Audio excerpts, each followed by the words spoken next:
कुमारी, तुमने तो मुझे डरा ही दिया था।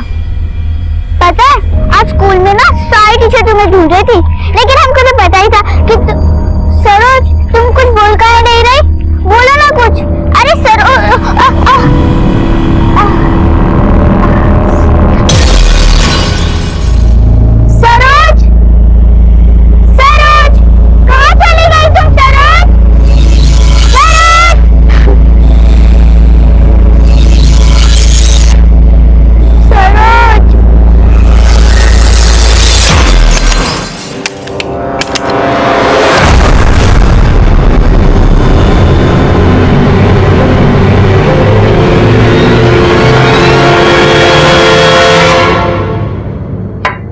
और कुछ चाहिए? नहीं। कुमारी आ गई तुम? हाँ चलो अब जल्दी से मुंह हाथ धो लो और कपड़ा बदल लो और आ जाओ यहाँ पापा के साथ खाना खाने।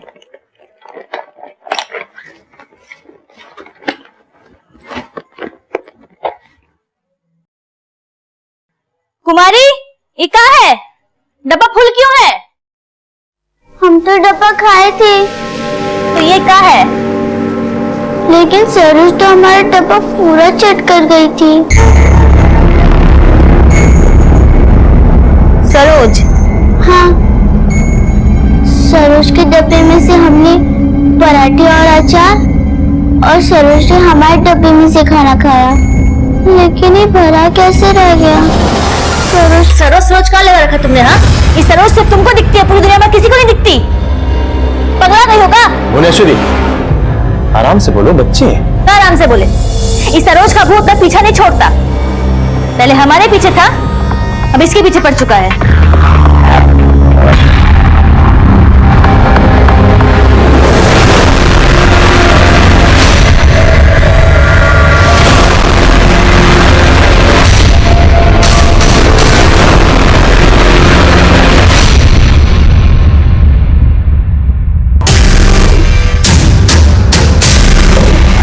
सर, एनएलसी स्कूल से एक बच्ची गायब हुई है।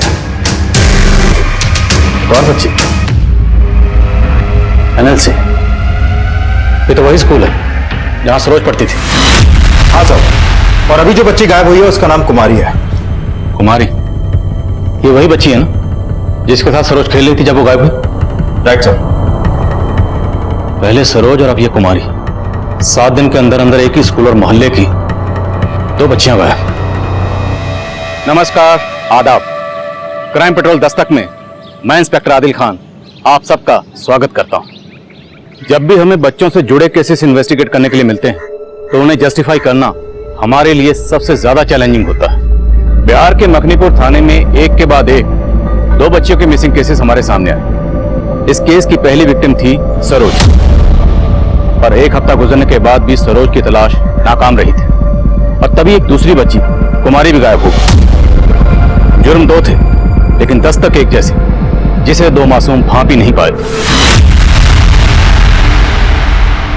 स्कूल के बस्ते में खाने का डब्बा, खाने के डब्बे में माँ के पराठे और पराठे के साथ अचार। माँ और मेरा खट्टा मीठा प्यार। माँ मेरी कालू की पप्पी। माँ तेरी याद में आई मुझको हिचकी।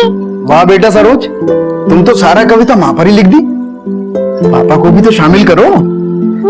चलो छोड़ देते हैं। पापा है तो सारा बाजार अपना है। खेल खिलौने सपने सब पापा रखते जेब में अपने। ओ, पापा की बिटिया। अरे वाह बेटा, एक काम करो, आप अपनी कविता में ना अब चाचा को भी जोड़ दो। अब पूरा रिश्तेदार को जोड़ोगे क्या? जा वो छोड़ के आओ, देर हो रही होगी सरोज को स्कूल के लिए। पूरा टिफिन खाना, ये नहीं कि सबको बांट दिया, ठीक है? कुमारी, अरे ध्यान से।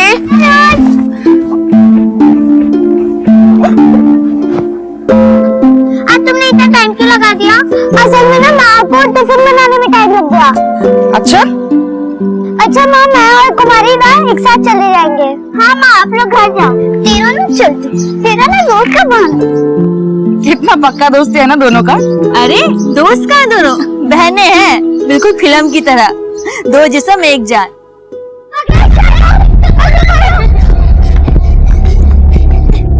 हाथों पर सिपाहियों ले जाओ इसे थाने।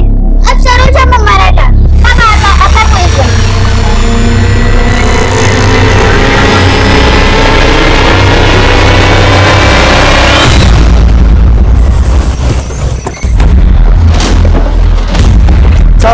बच्ची यही खेल रही थी। आपका घर यहाँ से कितनी दूर है? सिर्फ 10 मिनट दूर।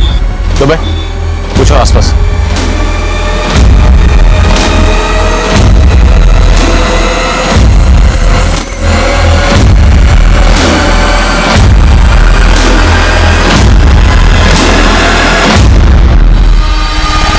अंकल, हमारे सरोज तो साथ में ही खेल रहे थे, फिर सरोज घर चली गई थी। चलो चलते हैं। Bye bye Saroj. तुम्हारे बेटा, जब आप और सरोज वहां खेल रही थी तब आसपास कोई अंकल या आंटी थे जो आपको लगातार देख रहे हैं और आपको कुछ अजीब लगा हो या गलत लगा? नहीं, ऐसा तो कोई नहीं था।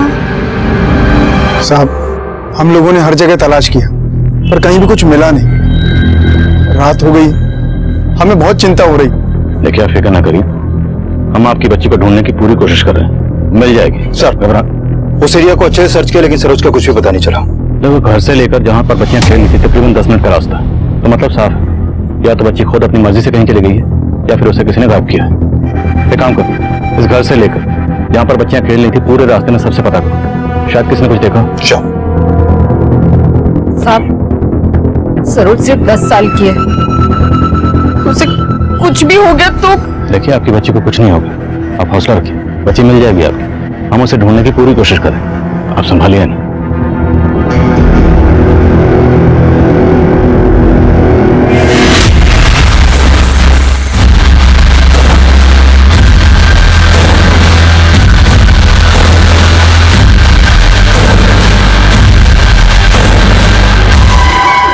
सर, सरोज का कोई लीड नहीं मिल रहा है, ना पेट्रोलिंग टीम से कोई अपडेट और ना ही सरोज के पेरेंट्स को कोई रैंसम कॉल। तो एंगल दुश्मनी का होगा। सरोज के पेरेंट्स से मिलते हैं। कल रात से सरोज का कुछ पता नहीं चला और यहाँ किसी को परवाह ही नहीं है। अरे माँ का भी जिम्मेदारी होता है कि बच्चे का ख्याल रखना, लेकिन नहीं, साला हमारी ही जिम्मेदारी है, घर के अंदर भी देखे और घर के बाहर भी। शांति से बात कर, तेरे से कम परेशान नहीं है बहू। सिर्फ उनको नहीं कह रहे हैं, आपको भी बोल रहे हैं और इस योगेश को भी। भैया, हम साहब, हमारी बेटी का कुछ पता चला? सरोज जहां खेल रही थी वहां से कोई क्लू नहीं मिला। आपकी किसी से कोई दुश्मनी या किसी पर शक हो जो सरोज को गायब करवा सकता है? भैया, हमको तो पक्का लग रहा है कि ये जया और उसके बाप का सब किया धरा है। क्या कहा? साहब, हमारी पत्नी है वो। लेकिन वो ऐसा क्यों करेगी? साहब, 8 महीने पहले मेरी जया के साथ में शादी हुई थी, लेकिन उसने कभी भी ससुराल को अपना घर समझा ही नहीं था। जरूर उसका शादी से पहले चक्कर था कोई। हमको तो लगता है कि वो हमसे शादी करना ही नहीं चाहती थी, लेकिन जब उस दिन उसके पापा आए तो उल्टा हमको ही सुनाने लगे वो। देखिए जमात जी, आप बेकार का लांछन लगा रहे हैं हमारी बेटी पर। पहले सच क्या है, अब अपनी बेटी से पूछिए। साला सारा दिन तो फोन पे लगी रहती है, जाने कितने आशिक पाल रखे हैं इसने। समाज जी में आप अपनी सीमा लांघ रहे हैं। सीमा तो ये लांघ चुकी थी और आप झूठ बोल करके इसको हमारे पल्ले बांध रहे थे। हमें आपकी बेटी के साथ रहना ही नहीं है। योगेश, शांति से बात करो। बाबूजी, इनको बोलिए यहाँ से निकल जाए फिर। अरे तो कौन यहाँ बैठकर खाना खाने आया है? आज के बाद हमारी बेटी भी इस घर का एक अन्न का दाना भी नहीं खाएगी। सर, हम तो चाहते नहीं थे कि बात आगे बढ़े, लेकिन सर, वो ब्रिजमोहन बहुत ही गर्म बुद्धि का है, उसका गर्म ही निकालिए साहब। हमको तो पक्का लग रहा है कि उसी ने गायब किया हमारी सरोज को।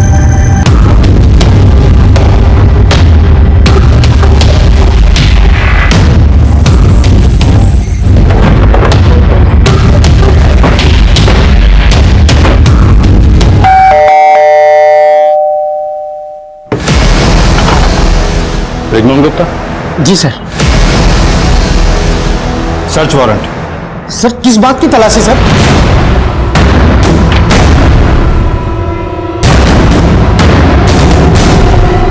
साहब, अरे झूठा आरोप लगा रहा होता है। अरे हमें गायब करना होता ना तो उस नालायक योगेश को गायब करता।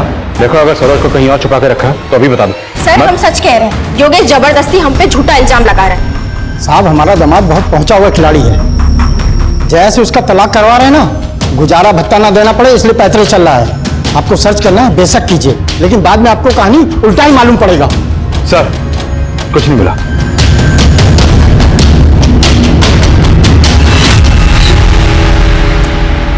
सब ठीक हो जाए। चाची आप रो मत, सरोज जल्दी वापस आ जाएगी। और पता है आज वो मेरे सपने में भी आई थी। वो एकदम अकेली बैठी हुई थी। उसके बाद ना हमारा नींद खुल गया। नहीं तो हम सरोज का हाथ पकड़कर आपके पास ले आते। चुप कर। सरोज के बिना ना ये कुमारी एकदम पगला गई है। इसका सपने के बारे में सुनकर ना हमको बड़ा फिक्र हो रहा है सरोज का।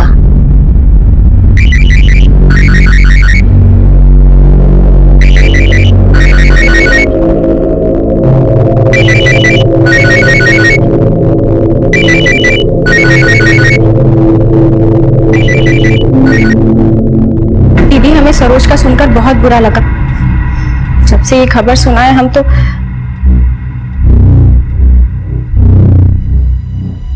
दीदी आप कुछ बोल क्यों नहीं रही है? कहीं आपको ऐसा तो नहीं लग रहा कि हमारे पापा ने सरोज का? दीदी हम लोगों ने कुछ नहीं किया है। हम जानती हैं ना योगेश कैसा है। हमको सब मालूम है कौन क्या है।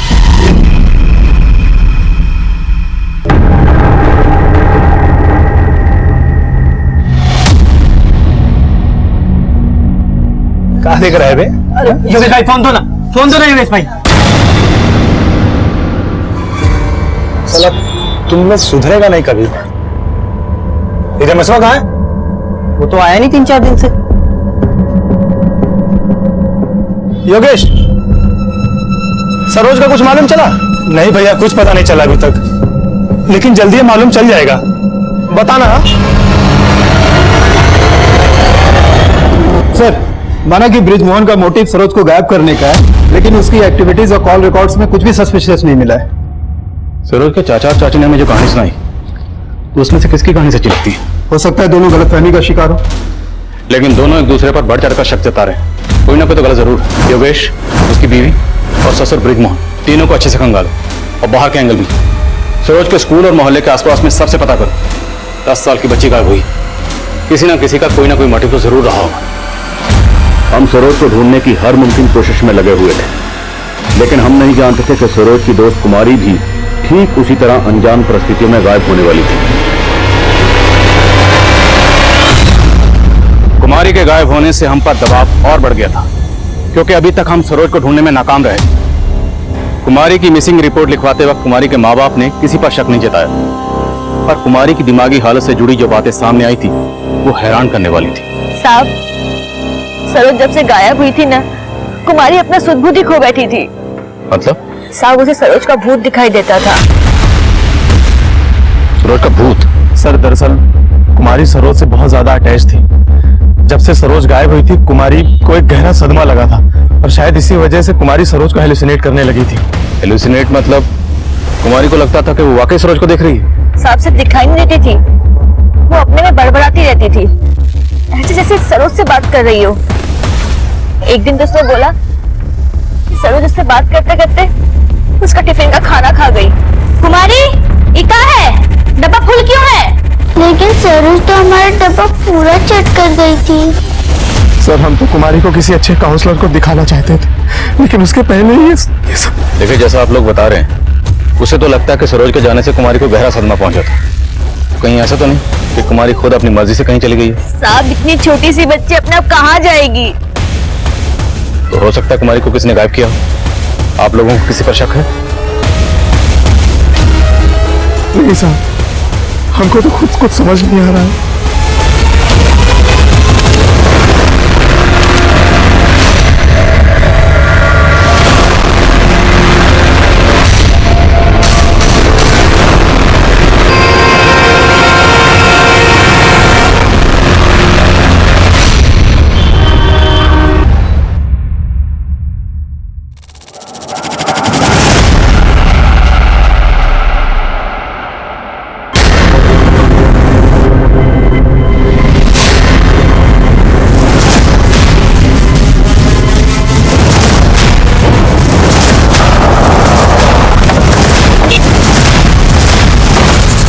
पीछे हटिए आप लोग। सब पूरी बॉडी मिट्टी से सनी है। लगता है बॉडी को पहले दूसरी जगह गाड़ा गया।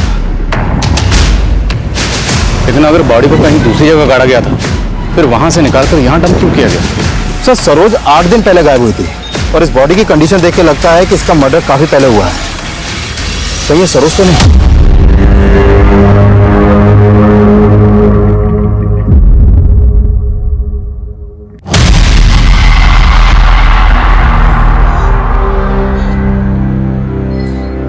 नहीं, ये हमारी सरोज नहीं हो सकती।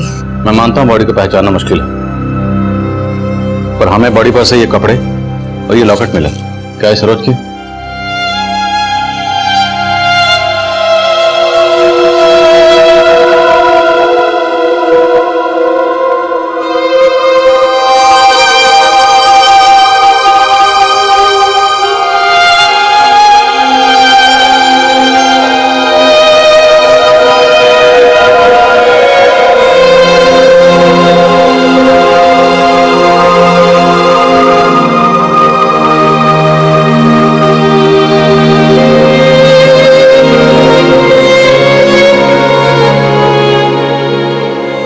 सरोज के पेरेंट्स ने बॉडी की शिनाख्त कर ली थी, लेकिन फिर भी हम बॉडी के डीएनए को सरोज के पिता से मैच करके कंफर्म करना चाहते थे। सवाल यह था कि अगर सरोज की डेड बॉडी को कहीं गाड़ा गया था, तो उस डेड बॉडी को वहां से निकालकर कहीं और डंप करके मुजरिम क्या साबित करना चाहता था? क्या यह हमें भटकाने की कोई चाल थी?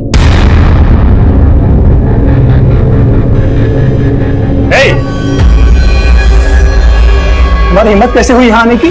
तुम्हारे लिए नहीं आए हैं, दीदी के लिए आए हैं। अच्छा, बड़ी हमदर्दी आ गई तुम्हें अब। जया, दीदी, सरोज। ये अपनी नौटंकी बंद करो, समझी तुम? और निकलो यहाँ से। नहीं तो क्या करोगे? हथकड़ी लगवाओगे? सुनो, अगर हम अपनी पर आ गए ना, तो हम तुमको हथकड़ी लगवाएंगे, समझे? नहीं, चलो तो ठीक है, निकलो अभी से। हथकड़ी लगवा, निकलो। हमने तो सोचा था आपसे मिलकर आपका दुख बांटेंगे, लेकिन हम आपसे फोन पर बात करते हैं।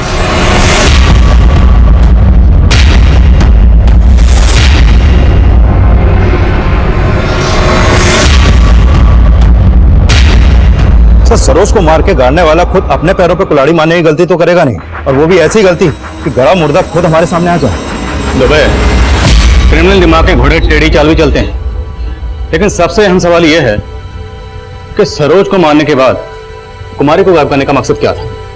और कुमारी के गायब होते ही हमें सरोज की डेड बॉडी मिल जाती है।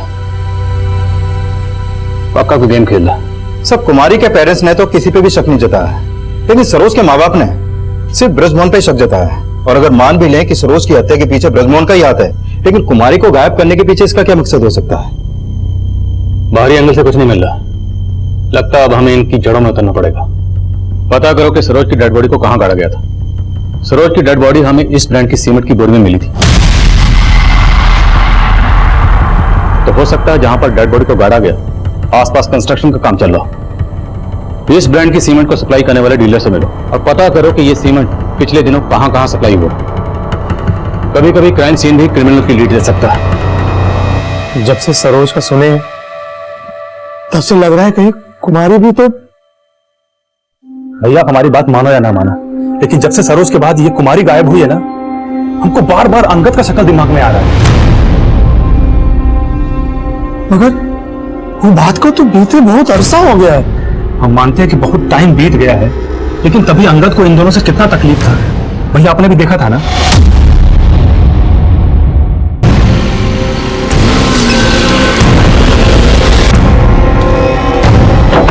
ये अंगदवा को छोड़ेंगे नहीं हम।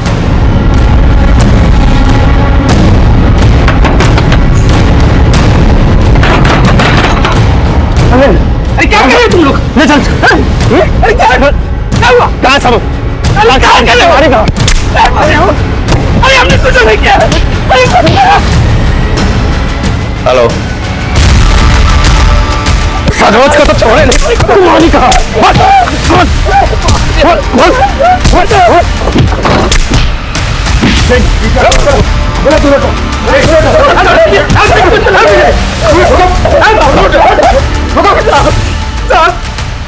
हमको बचा लीजिए साहब, अटेम्प्ट टू मर्डर हो रहा है साहब। यही अंगद ने मर्डर किया है, यही मारा हमारी बेटी सरोज को। इसको छोड़े नहीं। अगर उसने कुछ किया वो देखना हमारा काम है। उसका शक तो हमें क्यों नहीं बताया? अंगद 1 साल पहले तक कुमारी और सरोज के मोहल्ले में ही रहता था और पिछले 1 साल से अंगद की बेटी भी गायब थी, पर उसकी बेटी के गायब होने की कहानी अलग थी। अब आप सोच रहे होंगे कि उसकी बेटी के गायब होने का सरोज और कुमारी के गायब होने से क्या कनेक्शन है, और आखिर ऐसी क्या बात हुई थी जिसने अंगद को इन दोनों बच्चियों का दुश्मन बना दिया था? आए बाए चलते पराठे सरोज। ये लो लेटर, और मानसी जी को दे देना। और हाँ, किसी को पता नहीं चलना चाहिए। हाँ? मानसी, तुम्हारा फोन 4 दिन से बंद है। तुमसे बहुत जरूरी बात करनी है। छोड़ो ना, किसी का लेटर ही पढ़ते। चाचा नमस्ते। चाचा, मानसी दीदी कहाँ है? कमरे में है। काऊ मानसी दीदी। साहब, अंगद की बेटी का उस बंटी के साथ चक्कर था। वो दोनों अपनी चिट्ठियां बदलवाते थे कुमारी और सरोज से। पहले हमको ये बात पता नहीं थी, लेकिन हमें बाद में पता चली। और जब ये बात अंगद को पता चली तो यहाँ आकर बिगड़ने लगा दोनों लड़कियों पर। मानसी कहा नहीं तो देंगे। आराम से। तुम्हारी बेटी बंटी के साथ भागी है ना? इन दोनों की वजह से ही उस साला हमारी बेटी को भगा कर ले गया। ये दोनों चले, समझा ना? अबे लड़कियों पे हाथ कैसे उठा रहे?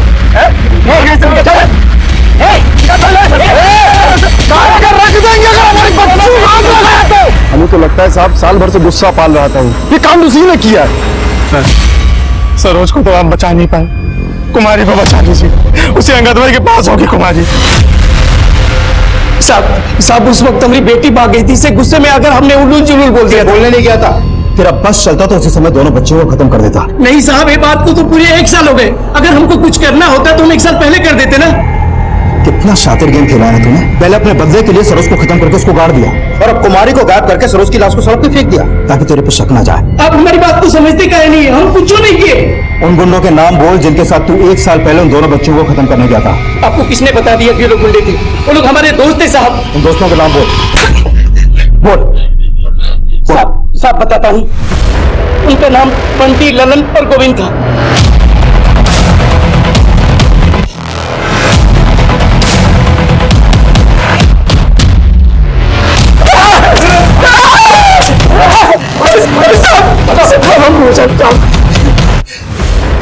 अब सच बोलोगे या थोड़ी और धुलाई करवाऊं? हम बिल्कुल सच बोल रहे हैं।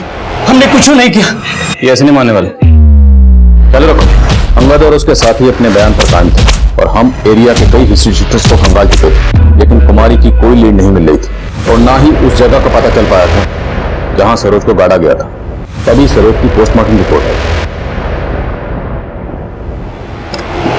सर, इस पोस्टमार्टम रिपोर्ट के मुताबिक सरोज की हत्या उसी दौरान हुई जब वो गायब हुई। उसको गला दबा के मारा गया और उसकी हत्या से पहले उसके साथ रेप भी किया गया है सर। Yes sir. उसकी बॉडी काफी टाइम से गड़ी हुई थी, इसलिए उसकी बॉडी से रेपिस्ट का डीएनए सैंपल नहीं मिल पाया। सरोज को रेप करके कत्ल कर दिया गया। हो सकता है कुमारी को भी इसी मकसद से गायब किया गया। सर, हमने एरिया के किसी भी हिस्ट्री शीटर को नहीं छोड़ा, सबको खंगाल डाला, लेकिन कुछ हाथ नहीं लगा। सर, आई एम श्योर ये रेपिस्ट उन बच्चियों के मोहल्ले का ही कोई है। बहुत हाथ पैर मारने पड़ेंगे, क्योंकि बॉडी पर डीएनए सैंपल्स नहीं है। मोहल्ले के एक एक आदमी की कुंडली निकालनी पड़ेगी। क्या? रेप?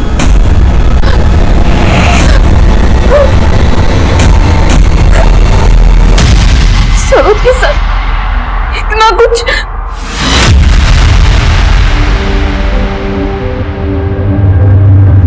अंगद और ब्रिजमोहन, जिन पर तूने शक जताया था, उनसे तो हम पूछताछ कर ही रहे, लेकिन तुम्हारी नजर में कोई और ऐसा है जो बच्ची के साथ ऐसा कर सकता है?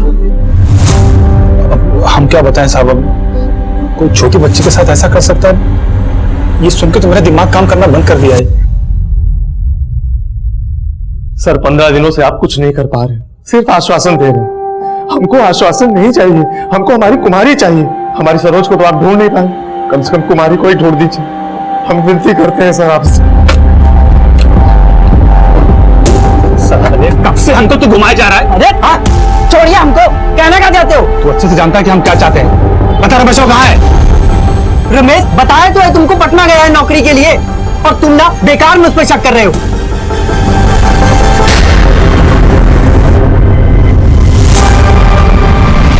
सर, इन बच्चियों के मोहल्ले में एक मोबाइल रिपेयरिंग की शॉप है। वो शॉप है संतोष चलाता है सर। पता चला है कि संतोष अपनी दुकान पे पॉर्न क्लिप्स बेचने और खरीदने का भी काम करता है। और सर, ये है रमेश। सर, इस रमेश का संतोष की दुकान पर काफी आना जाना था। 3 साल पहले इस पर रेप का चार्ज लगा था। तब ये सिर्फ 17 साल का था, इसलिए जुवेनाइल कोर्ट ने इसे बाल सुधार के लिए भेज दिया। ये अभी 3 महीने पहले ही वहां से बाहर आया है। सर, जब से सरोज गायब हुई है तब से इसका संतोष की दुकान पर आना जाना भी बंद हो गया है। उठाओ दोनों को। सर, तालाब के पास एक बच्ची की लाश मिली है। वो स्कूल ड्रेस पहन रखी है।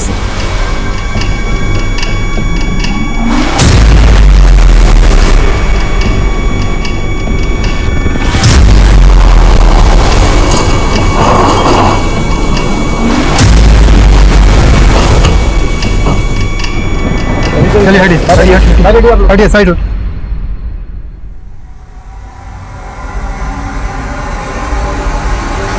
अरे सरोज, कहाँ जा रही हो? सरोज रुको। सरोज, सरोज कहाँ जा रही हो? ना सरोज, सरोज, सरोज।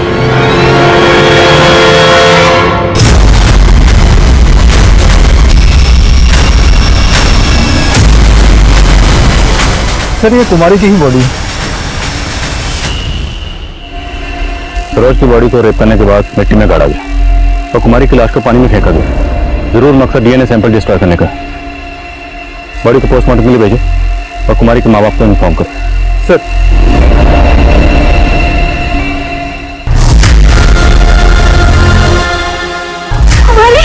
कुमारी, सरोज की तरह हम कुमारी को भी रेप विक्टिम मान रहे थे और शक की बुनियाद पर हमने संतोष को उठा लिया था। लेकिन उसका दोस्त रमेश, जो रेप चार्ज में पहले भी अंदर हो चुका था, वो अब फरार था।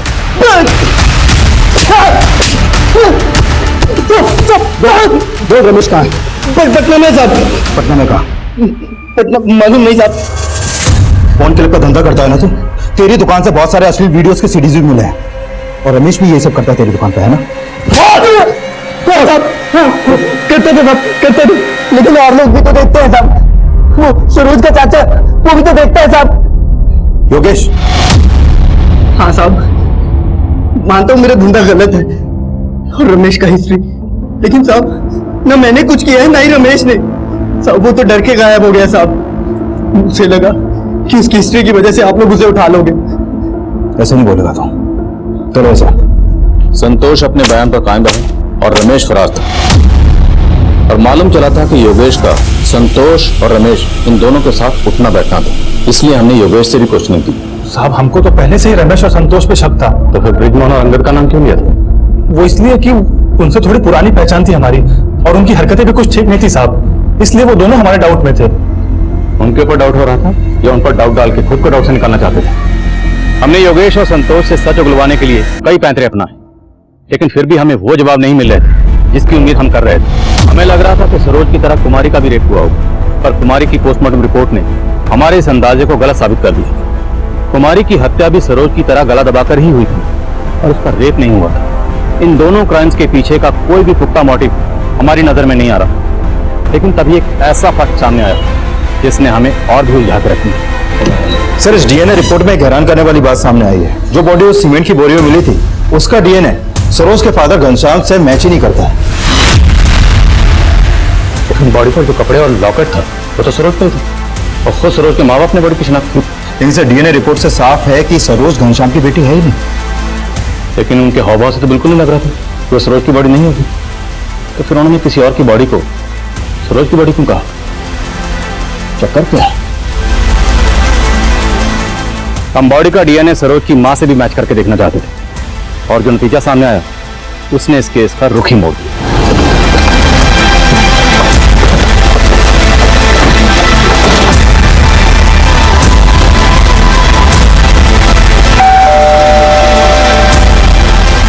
प्रभा जी, आपको हमारे साथ थाने चलना होगा। सर, कहां लेके जा रहे हैं आप इन्हें? क्या किया सर इन्होंने? सर बताइए। सर कहां लेके जा रहे हैं आप इन्हें? प्रभा, तुम्हें यहां क्यों बुलाया गया इसका अंदाजा तुम्हें हो ही गया होगा, तो बोलो। खामोश रहने से काम नहीं चलेगा, बोलो। साहब, हम सरोज की माँ हैं। सपने में भी उसका बुरा नहीं चाहेंगे। और सरोज का बाप? सरोज का बाप कौन? साहब, हम गलत नहीं थे, हमें गलत बनाया गया। शादी के 7 साल बाद भी हमारा गोद सूना था और कमी हमें नहीं थी, घनश्याम जी में थी। हमने कई बार उनसे बात करने की भी कोशिश की।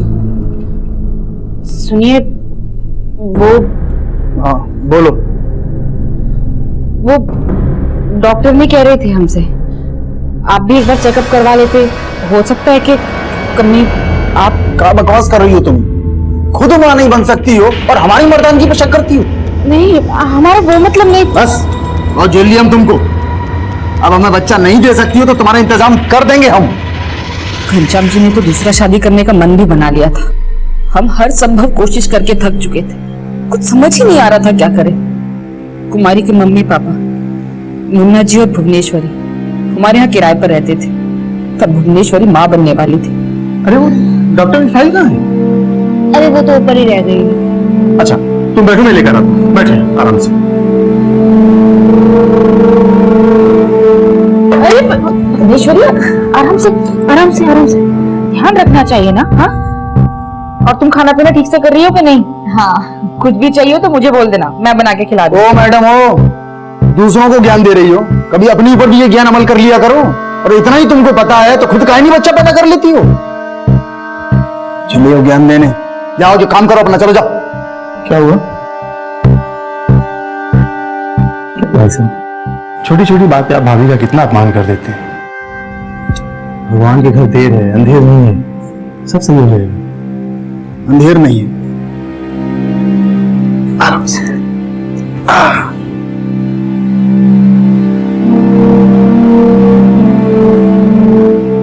उस दिन मुन्ना जी में हमें एक हमदर्द नजर आया।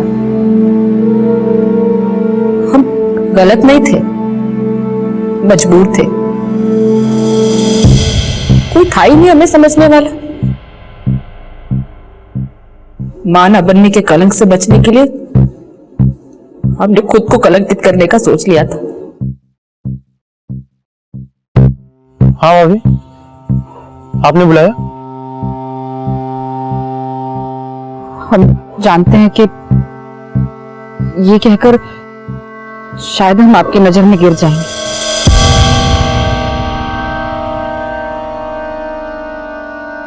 हमारी गरिमा की लाज रख लीजिए। हमारी सुमी को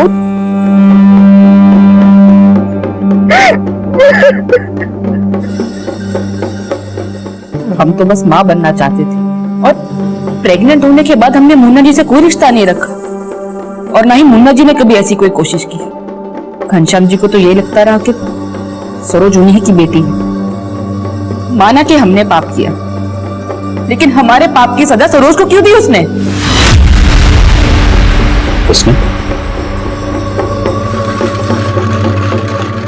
साफ साफ बोलो, किसने? घनश्याम जी को कभी हम पर शक नहीं हुआ, लेकिन मुन्ना जी की बीवी भुवनेश्वर, उसको हमेशा से हम पर शक था। कई बार ताने भी देती थी। तेरा नहीं चलती, तेरा ना दोस्त का बहन। कितना पक्का दोस्ती है ना दोनों का। अरे दोस्त कहाँ, दोनों बहनें हैं, बिल्कुल फिल्म की तरह। बस शकल ही अलग है दोनों की। सरोज और कुमारी का दोस्ती भी नहीं बाता था उसको। कुमारी, चुपचाप घर चलो। तुमको हमने कितनी बार बोला इस लड़की से दूर रहो, इसके साथ नहीं खेलना, छोड़। चलो घर चुपचाप। अरे भुवनेश्वरी, क्या कर रही है? हमें ये बहुत अच्छे से पता है कि हम क्या कर रहे हैं। चलो। अरे चलो तुम। लेकिन खून तो एक ही था दोनों में। उनको अलग करते तो बुखार चढ़ जाता था दोनों को।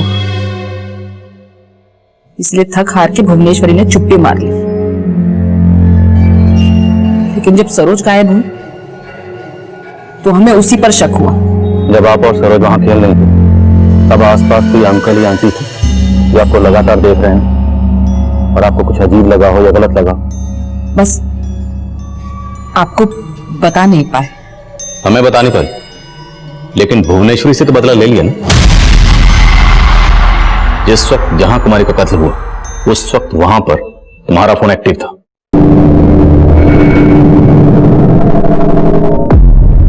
आ गए तुम? अब अपनी बच्ची से मत दिखाओ, बात करो हमसे। सरोज! सरोज! अरे सरोज, कहाँ जा रही हो? सरोज रुको! कहाँ गई तुम सरोज? चाची आप? चलो मेरे साथ। कहाँ ले जा रही हो चाची आप हमें? चाची! वहीं जा तेरी माँ ने हमारी सरोज को पहुंचाया। क्या? सरोज हमें दिखती है, आपको नहीं दिखती क्या? हमें कहां से दिखेगी? तेरी माँ झुका गई इसे। हाँ, तू भी पगला गई। हमसे बहुत बड़ा गलती हो गया साहब। और अपनी गलती को छुपाने के लिए तुमने कुमारी की लाश को तालाब में फेंक दिया। लेकिन साहब, सरोज को भुवनेश्वरी ने ही मरवाया है और उसका रेप भी करवाया। ये बात हम दावे के साथ कह सकते हैं।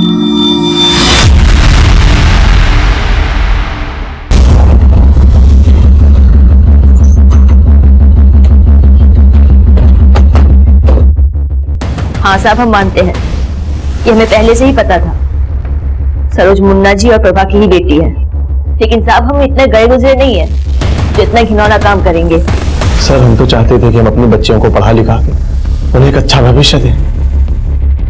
हमें कहाँ मालूम था कि उन दोनों बहनों का इतना बुरा अंजाम होगा। अच्छा, कहीं ऐसा तो नहीं कि तुम्हारी बीवी ने किसी से सरोज का रेप भी करवाया और मर्डर भी? साहब, हम कुमारी की कसम खा के कहते हैं, हमने सरोज के साथ कुछ नहीं करवाया। और भुवनेश्वरी का तो है, लेकिन ये घनश्याम भी सरोज का सगा बाप नहीं है। तो हो सकता है उसे ये राज पहले पता चल गया। क्या सरोज हमारी बेटी नहीं है? सरोज हमारा खून थी सर। इतने सालों से अपनी सच्चाई से भागते रहे, अब ये गुरूर और दिखावा छोड़। सरोज मेरा गुरूर है और गलत हम नहीं, गलत वो प्रभा है। जब प्रभा को बांध समझकर छोड़कर जाने वाले थे तब गलत कौन था, तुम या प्रभा?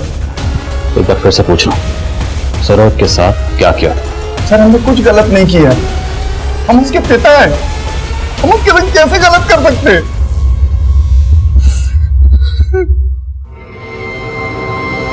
सरोज का मर्डर अब तक एक पहेली बना हुआ था, जिसके लिए हम हर एंगल को खंगाल रहे थे, और इसी बीच हमें रमेश का पता चला।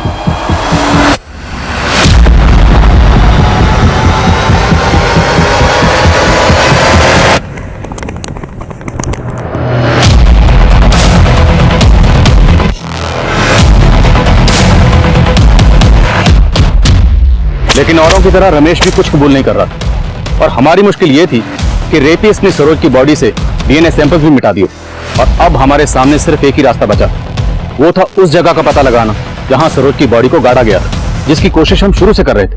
लेकिन अब हमने अपनी कोशिशें और भी तेज कर दी थी। हमने ऐसी कई कंस्ट्रक्शन साइट की डिटेल निकलवाई जहां पर उस ब्रांड की सीमेंट सप्लाई होती थी जिसकी बोरी में सरोज की बॉडी को डंप किया गया। सरोज की बॉडी पर मिले सॉइल सैंपल को हमने उन कंस्ट्रक्शन साइट के सॉइल सैंपल से मैच करवाना शुरू किया, और आखिरकार इस केस में उम्मीद की एक किरण जगी। साहब, आपको जरूर गलत इंफॉर्मेशन मिली है। यहाँ पे कोई लाश नहीं गड़ी थी। गड़ी थी, यहीं गड़ी थी। नींव की खुदाई होते ही लाश सामने आ गई, और फिर तुमने अपने मजदूरों को डराकर वो लाश यहाँ से कहीं और डंप करवा दी। और वो लाश कहाँ गड़ी थी ये तुम खुद हमें दिखाओगे, या फिर इस बिल्डिंग को गिराकर हम ढूंढ ले वो जगह?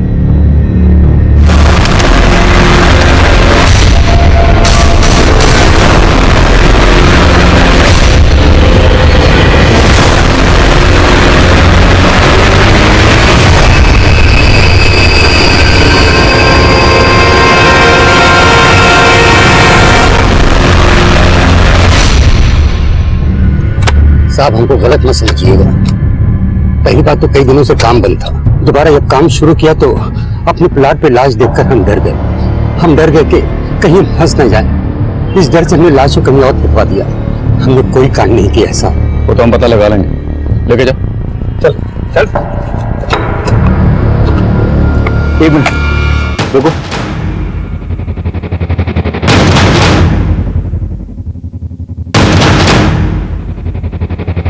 सर, इसे फॉरेंसिक में भेजो। सर कपड़ों के टुकड़ों में ये बाल भी मिले और फॉरेंसिक ने भी कंफर्म किया है कि ये बाल सरोज के ही हैं। लेकिन सर उस प्लॉट ओनर का सरोज से कोई कनेक्शन दिख नहीं रहा। इतना तोड़ने के बाद भी हमारे हाथ कुछ नहीं लगा। ये शाम को सरोज का कत्ल हुआ। उस शाम को उस प्लॉट की तरफ जाने वाले सभी रास्तों पर सीसीटीवी खंगाले। अगर सरोज की बॉडी को कहीं और से लाकर उस प्लॉट पर दम किया गया होगा तो सीसीटीवी से कोई ना कोई लीड जरूर मिलनी चाहिए। Okay sir. हमने क्राइम सीन के आसपास के सीसीटीवी स्कैन किए। सरोज की हत्या वाली शाम उस एरिया में एक ऐसी कार भी कैप्चर हुई जो हमें सरोज के अपराधी तक ले गई।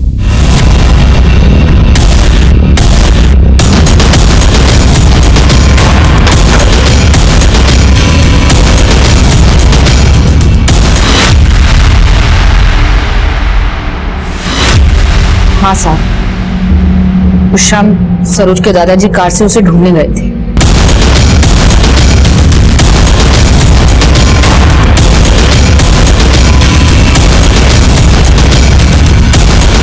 अठारह साल से तुम अपने ससुर को जानती हो, कभी शक नहीं हुआ? हमने तो कभी ऐसा सोचा भी नहीं, लेकिन एक बार जया ने बोला था।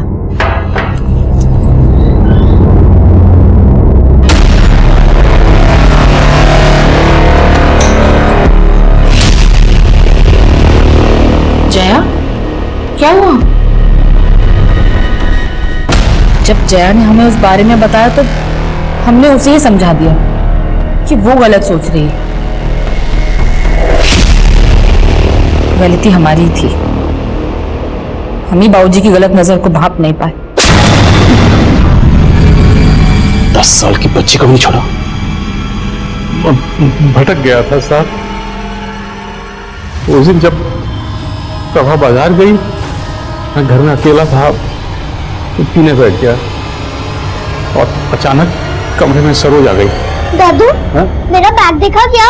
हाँ है ना।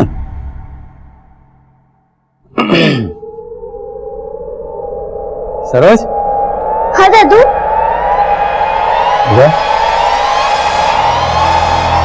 बहुत प्यारी बच्ची थी। नशे में वो धोती हमारे हाथ लेके हमने उसको धोती पे लपेटा और बाबूजी, आप यहाँ? हाँ, वो सर में जरा दर्द हो रहा था ना, तो बाहर आ गया। एक नींबू चाय बना दोगी तो? हाँ, अभी बना देती। हाँ। क्या बात है, बाजार में आज तुमको देर हो गई? महीने भर का सामान लाना था ना, तो टाइम ज्यादा लग गया। सरोज नहीं दिख रही है घर में? वो कुमारी के साथ खेलने गई थी, आने ही वाली होगी। फिर हम सरोज को ढूंढने के बहाने घर से गाड़ी लेकर निकल गए। हमको कुछ समझ में नहीं आ रहा था कि उसकी बॉडी को हम कहाँ ठिकाने लगाएं।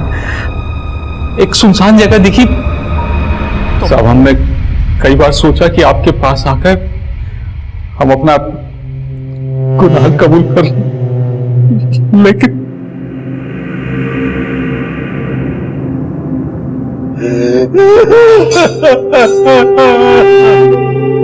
हम अपने बुजुर्गों को अपना आइडियल मानते हैं, अपना आदर्श मानते हैं, लेकिन सरोज के दादा ने जो हरकत सरोज के साथ की थी वो इतनी गिरी हुई थी, इतनी घिनौनी थी कि इंसानियत भी शर्मसार हो जाए। और हैरान करने वाली बात यह थी कि जब जया ने सरोज के दादा की गलत नजर की दस्तक को महसूस किया था, तब प्रभा ने उस दस्तक को जया की गलतफहमी बोलकर नकार दिया था। दूसरों के लिए हमारा नजरिया अलग अलग हो सकता है, पर कुछ नजरें ऐसी होती हैं जिनके पीछे बुरी नीयत की दस्तक होती है, और जब जब उस दस्तक को नजरअंदाज किया जाता है तब तब हमारे आसपास कोई ना कोई सरोज जरूर खतरे में होती है।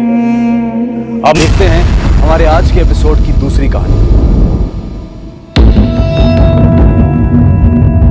हम पुलिस वालों के लिए हर एक केस शतरंज के खेल की तरह होता है।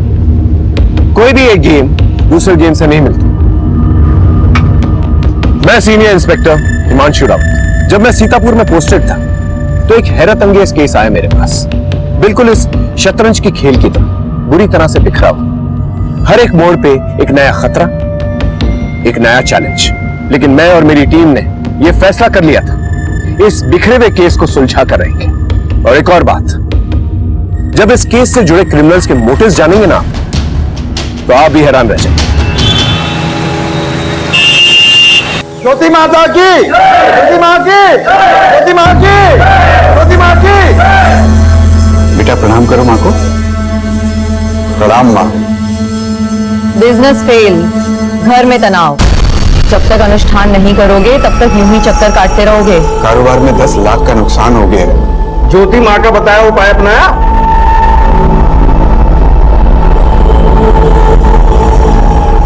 जी नहीं। फिर जो हुआ है वो और होगा। ज्योति माँ की भविष्यवाणी याद है ना?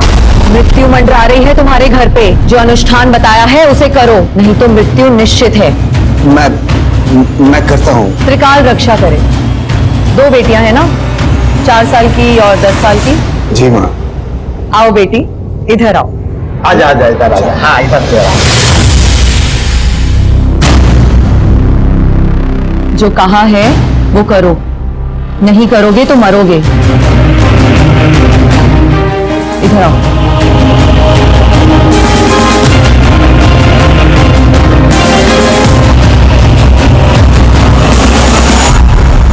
प्रणाम माँ। ज्योति माँ, उपाय तो सब किए लेकिन अभी तक कोई सफलता नहीं मिली। अरे पागल हो गए? ज्योति माँ पर उंगली उठा रहे हो? तुम्हारा इलाज जल्दी हो जाएगा, मन में कामना करो। जैसी आपकी आज्ञा माँ। ज्योति माता की, ज्योति माँ की।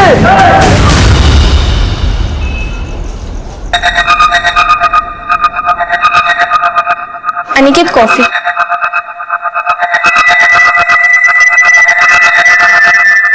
अनिकेत, मैं कुछ दिनों के लिए अपने मायके चली जाऊं? नहीं, जब तक अनुष्ठान पूरा नहीं हो जाता तब तक तुम कहीं नहीं जा सकते।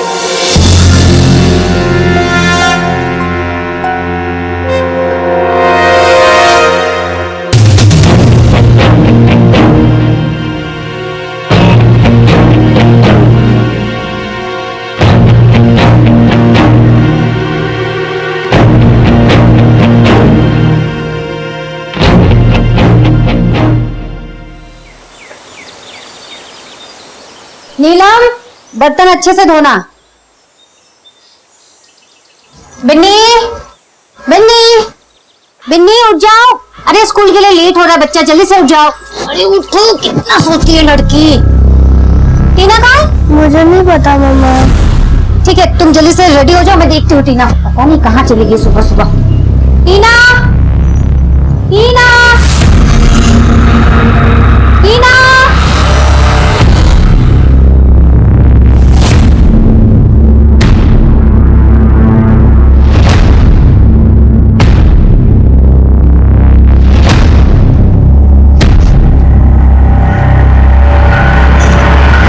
हेलो, टीना आपके साथ है क्या? कैसी बात कर रही हो तुम? अरे टीना कैसे हो सकती है मेरे साथ? लेकिन वो तो घर में भी नहीं है। घर पे नहीं है मतलब? आप जल्दी से आ जाओ, मैंने ढूंढ लिया लेकिन मिल नहीं रही है। आप जल्दी से आ जाओ। मिली क्या टीना? नहीं मिली मम्मा। नहीं मिली। पता नहीं कहाँ चली गई मेरी बच्ची। क्या करूँ मैं अभी, कहाँ ढूंढूं उसे? शोमिश, शोमिश, टीना नहीं मिली अभी तक। नहीं मिल रही है मतलब क्या? गई कहाँ वो? मुझे नहीं पता कहाँ गई वो। उसे ढूंढ के लाओ, मेरी बच्ची को ढूंढ के लाओ प्लीज। टीना को ढूंढ के लाओ प्लीज।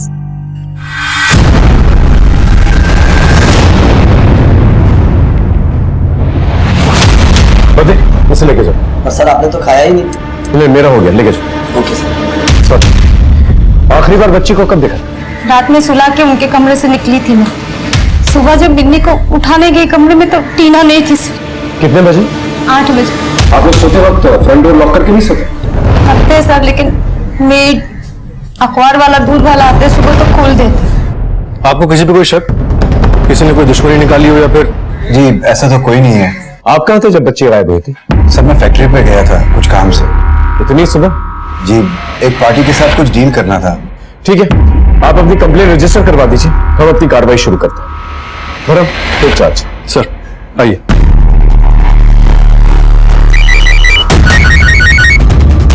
हाँ जी, अच्छा लेकिन अगली बार कॉन्टिनेंटल ट्राई मत करना।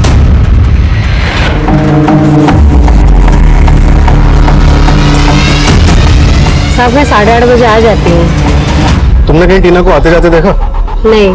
तुम्हारे साहब और मालकिन अपनी बच्चियों के साथ कैसे रहते थे? वो तो बच्चियों से बहुत प्यार करते हैं साहब। हमने सभी नाकों और पीसीआर को अलर्ट कर दिया, कोई ना कोई खबर जरूर आएगी। बस आप अपने मोबाइल ऑन रखिए। अगर ये किडनैपिंग फिरौती के लिए की गई है तो कॉल जरूर आएगा। सर बच्ची को कोई घर से उठा ले गया और घर पे किसी को खबर तक नहीं लगी। हाँ, बड़े ताज्जुब की बात है, कोई जरूर कुछ छुपा रहा है। नमिता, तुम एक काम करो, वो जो आदमी है सोमेश शर्मा, उसकी हिस्ट्री निकालो, बेड पे नजर रखो, उनके घर कौन आता जाता है सब पता करो। सर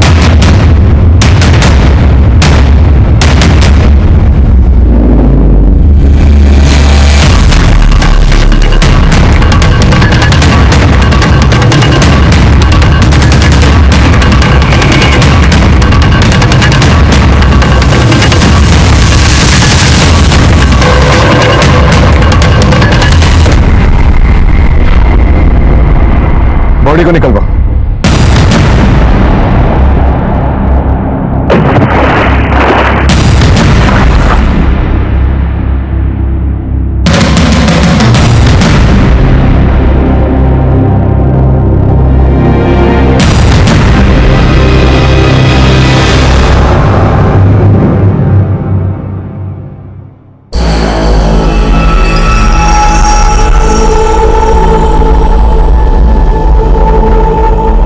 हेलो, क्या टीना?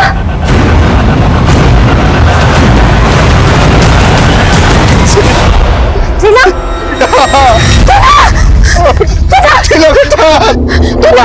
टीना मेरे बच्चे का क्या हो गया? टीना मेरे बच्चे,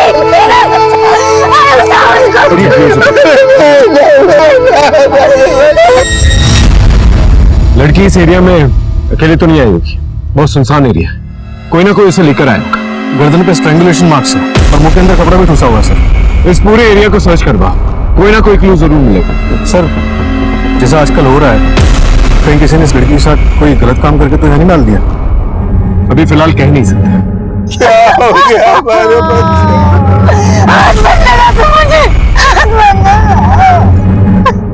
ये सोमेश के बारे में कुछ पता चला क्या? कपड़ों का व्यापारी है सर, नॉर्थ इंडिया में से कपड़ों की सप्लाई थी, फिलहाल बिजनेस ठप है, काफी कर्जे में डूबा हुआ है।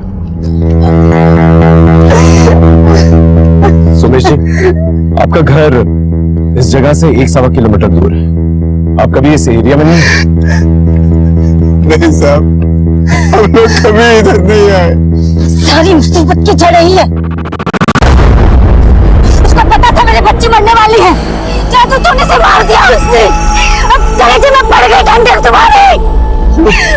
जाओ जाके बोलो ज्योति माँ को, उसका भरोसा मैंने सच हो गया। अब किसको मारेगी वो, किसको खाएगी मुझे?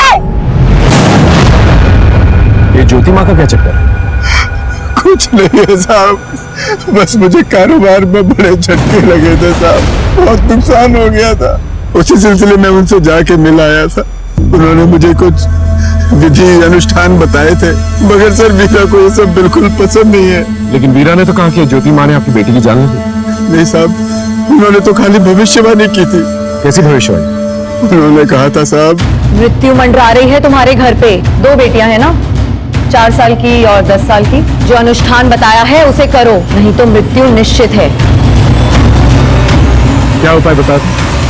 साहब उन्होंने 2 लाख रुपए का हवन करने को कहा था, मैं नहीं कर पाया, मैं नहीं बचा पाया अपनी बच्ची को साहब। ये ज्योति माँ कहाँ रहती है?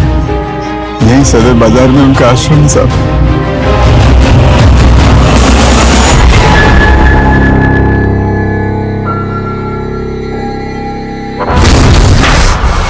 इस बार बात नहीं बनी, आगे ऐसा कब तक चलता रहेगा? बस अब ऐसा लगता है इसके बाद मुझे ही कुछ प्लान बनाना पड़ेगा।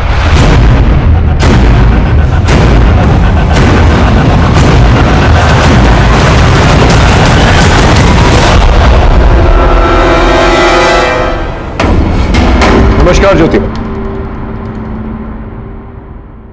आपसे एक केस के सिलसिले में बात करनी थी। जी, हत्या हुई है उसकी, 4 साल की टीना शर्मा, आपके भक्त सोमेश की बेटी। सोमेश की बेटी ने प्राण त्याग दिए। बड़ी ही नेक बच्ची थी, आई थी कुछ दिन पहले हमारे आश्रम में। सोमेश को हमने बताया था कि काल मंडरा रहा है उसके ऊपर, शनि की वक्र दशा है उस पर। उसे निदान भी बताया था, लेकिन नहीं किया। आजकल तो लोग सिर्फ अपनी जेब ही देखते हैं। पर हत्या हुई है उसकी, तो इसे घर से उठा के ले गया और उसे मार डाला। आपने तो भविष्यवाणी भी की थी ना? क्या मैं जान सकता हूं आपको ये कैसे पता चला? अब थानेदार साहब, अपराध और कानून के बारे में तो हम आपको क्या ही बताएं, लेकिन हाँ, आपको ये जरूर बता सकते हैं कि ज्योति माँ सब जानती है, भूत भविष्य सब कुछ। माँ ज्योति के अंदर एक दिव्य प्रकाश समाया हुआ है जिससे कुछ भी नहीं छुपता। कानून का भी यही हाल है ज्योति। कानून से भी कोई भी मुजरिम नहीं छुपता। थानेदार साहब, हो गई आपकी बातचीत? ज्योति माँ, आपसे मंत्री जी मिलने आने वाले हैं। 2 मिनट। अरे मंत्री जी बहुत दूर से आ रहे हैं, प्लीज। ठीक है, नमस्कार। सर आपने बुलाया? हाँ करो, एक काम करो, ज्योति माँ के भक्तों की एक लिस्ट निकालो। तो ज्योति माँ उसका पति कोई ना कोई कांड जरूर कर रहा है, और ये भी पता करो कि ज्योति माँ आई कहां से, इसका बैकग्राउंड क्या है। सर ये कुछ 3-4 साल पहले आई थी। सोमेश और उसकी वाइफ के बीच में ज्योति माँ की वजह से अनबन चलती रहती है। सोमेश ज्योति माँ का बहुत बड़ा भक्त है, और उसी के घर में उसकी बेटी गायब होती है और उसकी हत्या कर दी जाती है। हमने एक एंगल तो टटोल लिया है, लेकिन बाकी एंगल टटोलना बाकी है। एक काम करो, सुमेश शर्मा और वीरा शर्मा के कॉल डिटेल्स निकालो। शायद इस किडनैपिंग और मर्डर के पीछे कोई पर्सनल एंगल भी हो सकता है। Right sir. भारतीय कानून बिल्कुल लॉजिक पर चलता है। उसके लिए 2 और 2 4 होते हैं, 5 नहीं। अब जरा आप ही सोच कर देखिए, एक बच्ची की मौत हो जाती है, सारे गवाह सारे सबूत हत्या की तरफ इशारा करते हैं, लेकिन फिर हमें यह सुनने में आता है कि किसी ने इसकी भविष्यवाणी की थी। जो अनुष्ठान बताया है उसे करो, नहीं तो मृत्यु निश्चित है। ज्योति माँ सब जानती है, भूत भविष्य सब कुछ। कहां जाता तर्क, कहां जाता लॉजिक? हर अपराध के पीछे एक दस्तक होती है। हम पुलिस वाले उस दस्तक को ढूंढकर असली मुजरिम तक पहुंचते हैं। सोमेश और वीरा के घर में जो कांड हुआ था, किसी ना किसी ने वो दस्तक जरूर सुनी होगी। लेकिन फिलहाल मैं आपको एक और बात बता देता हूं कि कहीं और एक जोरदार अपराध की दस्तक हो रही थी, जो इस खेल में हलचल पैदा करने वाली थी।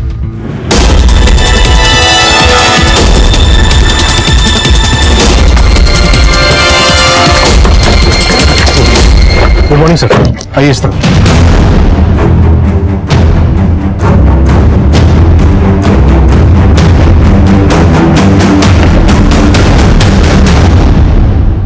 अगर इस एरिया में कोई सीसीटीवी कैमरा है तो चेक कर, शायद हमें कोई क्लू मिल जाए। सर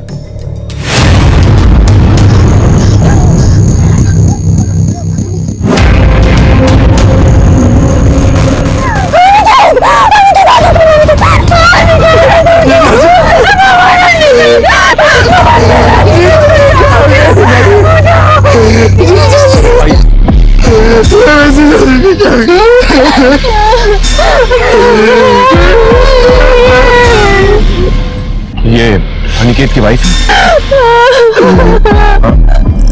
जी सर। और आप? मैं इनका ब्रदर इन लॉ। यही आसपास रहता है? जी नहीं सर, जीजा जी नौरंग नगर रहते हैं और मैं शास्त्री नगर। दीदी का कॉल आया तो भागा चला आया। आखिरी बार कब बात हुई थी आपकी? कल रात को।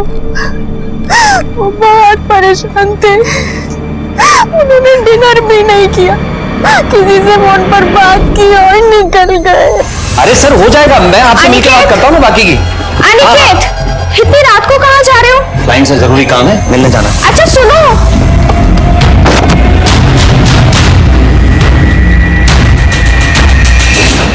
बताया किससे बात हुई थी? नहीं सर। क्या हुआ? भुवन साहब साहब साहब साहब साहब साहब क्या हो गया साहब? आप? साहब मैं अनिकेत साहब का पीए राज हूँ। क्या काम करते थे? बिल्डिंग बनाने का काम था साहब।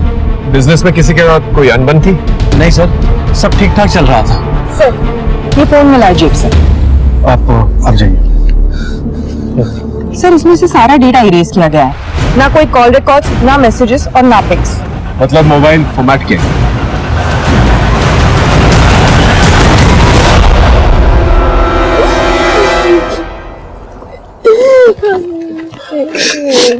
आपके पति ज्योति माँ के भक्त थे? हाँ सर, वो ज्योति माँ को बहुत मानते थे। सर उन्होंने मुझे कभी कुछ बताया नहीं, लेकिन सर वो कुछ दिनों से बहुत परेशान थे। Thank you. इस अनिकेत मिश्रा के सारे कॉल डिटेल्स चाहिए मुझे। ज्योति माँ और उसका आश्रम, कुछ तो बड़ा खेल चल रहा है शहर में। पहले सुमेश की बेटी टीना और अब ये महज इत्तेफाक तो नहीं हो सकता, कोई ना कोई कनेक्शन जरूर है। सर जैसे आपने कहा था, हमने मर्डर स्पॉट के पास की सारी सीसीटीवी फुटेज निकाले। उसमें हमें ये मिला है जो उस रात मर्डर वाले स्पॉट के पास वाली जगह से जा रहा था। सर ज्योतिमा का पति फूलचंद, उसके सर की पगड़ी, और वो भी ऐसे ही लंगड़ा के चलता है। आप लोगों में से कोई जानता है सर? नहीं सर। कोई अंदाजा आपके पति इससे क्यों मिल रहे थे? पता नहीं सर, घर में तो सब कुछ ठीक था।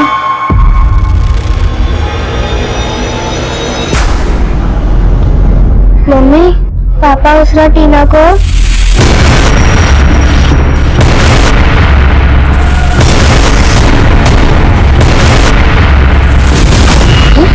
पता नहीं क्या किया, फिर थोड़ी देर बाद टीना को वापस कमरे में छोड़ दिया।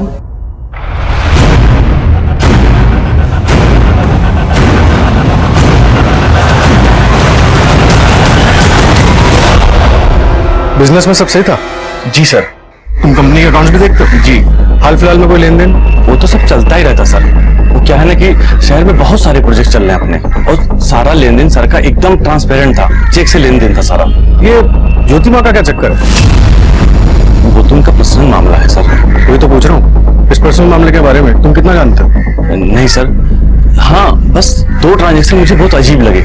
3 महीने पहले उन्होंने 5 लाख कैश निकलवाए, और फिर पिछले हफ्ते उन्होंने 1 लाख फिर कैश निकलवाए। सर घर के खर्चे के लिए मेरा खुद का अकाउंट है। अनिकेत मुझे कभी हाथ में कैश नहीं देते थे। आप गवर्नमेंट जॉब करते हैं? जी सर। कब से? 3 महीने हो गए सर ज्वाइन किए। इससे पहले क्या किया करते थे? इसके पहले सर अनएम्प्लॉयड था। ग्रेजुएशन के बाद गवर्नमेंट जॉब के लिए अप्लाई कर रहा था। 6 साल हो गए सर, अब जाके नौकरी लगी। खर्चा कैसे चलता है तुम्हारा? माँ बाप तो है नहीं, अनिकेत पैसे वगैरह देता था? देखो सच सच बता दो, बाद में अगर कुछ पता चला ना तो सीधा अंदर जाओगे। एक्चुअली सर गवर्नमेंट जॉब के लिए अप्लाई किया था, तो रिटर्न में हो गया था सर। दलाल 5 लाख रुपए मांग रहा था, जीजू ने हेल्प करी थी सर।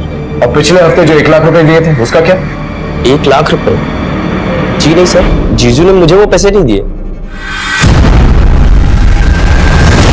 भक्तजनों, दैवी शक्ति के आगे सब बेकार है। आज मैं आप सबको एक बात बताना चाहती हूँ। सोमेश और अनिकेत दोनों को मैंने चेतावनी दी थी, दोनों से मैंने अनुष्ठान कराने को कहा था, लेकिन दोनों ने ही मेरी बात नहीं मानी, और नतीजा आप सबके सामने है। ज्योति माँ की, ज्योति माँ की जय, ज्योति माँ की जय। ठीक है सर। हाँ धर्म, सोमेश की बेटी टीना की पोस्टमार्टम रिपोर्ट आ गई। मोस्ट स्ट्रैंगुलेशन की वजह से हुई, मतलब घर से उसे उठाया गया और फिर मुंह में कपड़ा ठूसा गया ताकि वो चीखे चिल्लाए, और फिर गला घोटकर उसे मार डाला गया, और फिर लाश को पानी में फेंक दिया गया। सर सेक्सुअल असॉल्ट के कोई ट्रेसेस नहीं मिले। उस एरिया में कोई सीसीटीवी कैमरा है? नहीं सर, जहां लाश मिली वहां पे सीसीटीवी का कोई भी सोर्स नहीं है, और घर के आसपास भी नहीं। इस सोमेश शर्मा के बारे में कुछ पता चला? सर कारोबार इसका लगभग बंद ही होने वाला है, फैक्ट्री भी बंद हो चुकी है, काफी कर्जे में हो ना हो इस ज्योति माँ का कोई ना कोई कनेक्शन जरूर है इस टीना शर्मा के मर्डर के पीछे, और अनिकेत मिश्रा के भी। ये किसी गुरु नेकचंद की शिष्य थी ना, 5 साल पहले दीक्षा लेकर यहाँ आई। सर हमारी टीम आश्रम में सबूत जुटा रही है। एक काम करो, इसके गुरु के दर्शन करें। Right sir.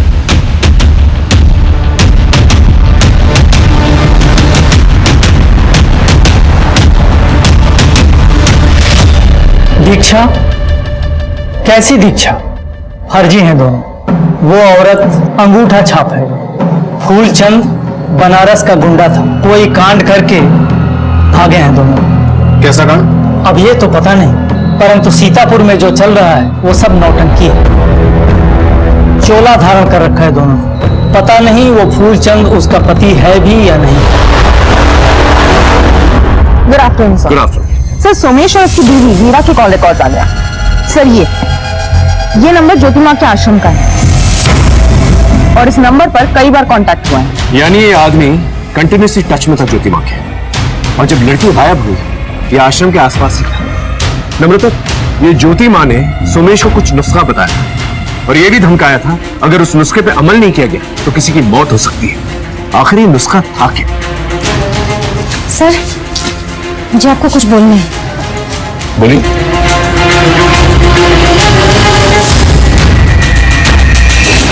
बेटी के साथ पूजा रूम में? वो ज्योति माँ ने बोला था करने के लिए। क्या कहा? बलि चढ़ाने के लिए। सर कैसी बात कर रहे हैं सर आप? आवाज नीची। सारे सबूत तेरे खिलाफ है। सच सच बता। सर आप क्या बोल रहे हैं सर? मेरा मतलब है कि सर मैं अपनी बेटी को क्यों मारूंगा सर? फिर क्यों लेकर गया था उसको आधी रात को पूजा रूम के अंदर? क्योंकि ज्योति माँ ने कहा था कि कन्या से जाप करवाना है। बड़ी बेटी क्यों नहीं? क्योंकि उन्होंने कहा था कि कन्या की उम्र 7 साल से कम होनी चाहिए। तू ही अपनी बेटी को घर से बाहर लेकर गया था, उसे मारकर फिर पानी में फेंक दिया। बोल, सही बोल रहा हूं? नहीं सर, ये बिल्कुल झूठ है सर, बिल्कुल गलत है सर, बिल्कुल गलत है सर। इसकी रिमांड लेकर नहीं जाना, लेकिन कड़ी नजर रखो इसमें, कोई ना कोई गलती जरूर करेगा।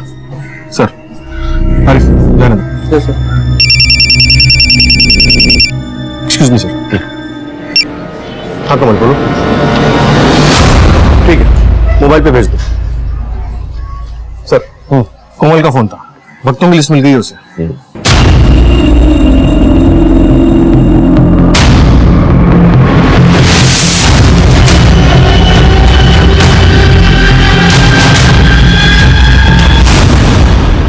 सर आश्रम के भक्तों की जो लिस्ट मिली थी उससे कुछ नहीं निकला। कोई भी ज्योति माँ के खिलाफ बोलने में तैयार नहीं है, डरते हैं कहीं प्रकोप ना लग जाए। और इस अनिकेत मिश्रा की पोस्टमार्टम रिपोर्ट में बहुत बड़ा खुलासा हुआ। उसका गला किसी तेज चीज से काटा गया है, लेकिन उसकी मौत पॉइजनिंग से हुई, जहर खा के। हो सकता है उसे फोन करके किसी ने बुलाया हो, फिर पॉइजन किया और बाद में उसका गला किसी तेज चीज से काट दिया। या ये भी हो सकता है पहले उसे पॉइजन करके उसका गला काट के बाद में उसकी बॉडी गाड़ी में डंप किया। धर्म, अनिकेत मिश्रा की कॉल रिकॉर्ड निकलवाओ, वो आखिरी कॉल हमारे लिए बहुत इंपॉर्टेंट है। शाम तक मिल जाएंगे सर। सीसीटीवी फुटेज में भी बस वो विकलांग आदमी दिख रहा है। सिर्फ इस सबूत के साथ हम फूलचंद को अरेस्ट नहीं कर सकते। सर हाँ, अनिकेत मिश्रा के कॉल रिकॉर्ड्स आ गए। वो किसी गोमती देवी की फर्जी आईडी पर रजिस्टर्ड है, यानी पूरी प्लानिंग की गई है। इस ज्योति माँ के बहुत सारे भक्त हैं, उसके लिए किसी की भी आईडी लेकर अपना उल्लू सीधा करना कोई मुश्किल बात नहीं है। सर इसमें एक और नंबर, ये तृप्तिपाल। ये तृप्तिपाल और अनिकेत पिछले 8 महीने से एक दूसरे के साथ लगातार कांटेक्ट में। कौन है ये तृप्तिपाल? तो शांति नगर में कोई वुमेन्स हॉस्टल वहां रहती है। वहां फोन करने पे पता चला कि तृप्ति पिछले 3 दिन से हॉस्टल लौटी ही नहीं। ये इसकी फोटोग्राफ। कॉलेज स्टूडेंट, 8 अक्टूबर यानी मर्डर के एक दिन पहले से हॉस्टल नहीं लौटी है। पता करो कौन है ये। Right sir.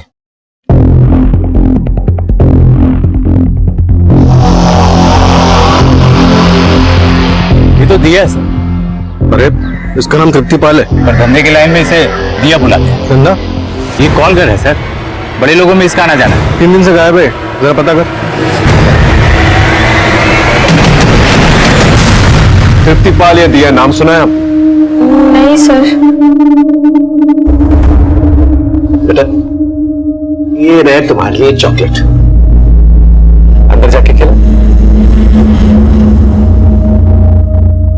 Ma'am call girl है, आपके पति से 6-8 महीने से लगातार बातचीत हो रही है। आपको इसके बारे में नहीं पता? नहीं सर, बिल्कुल नहीं। इतने सारे कॉल्स आते हैं, शायद वो 1 लाख रुपए भी आपके पति ने इसी को दिए थे। देखिए सर, मुझे जो पता था मैं बता चुकी हूँ।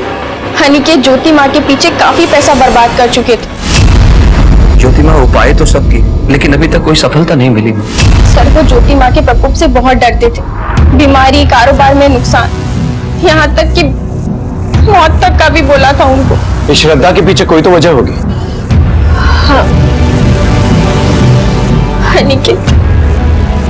अनिकेत को बेटा चाहिए था।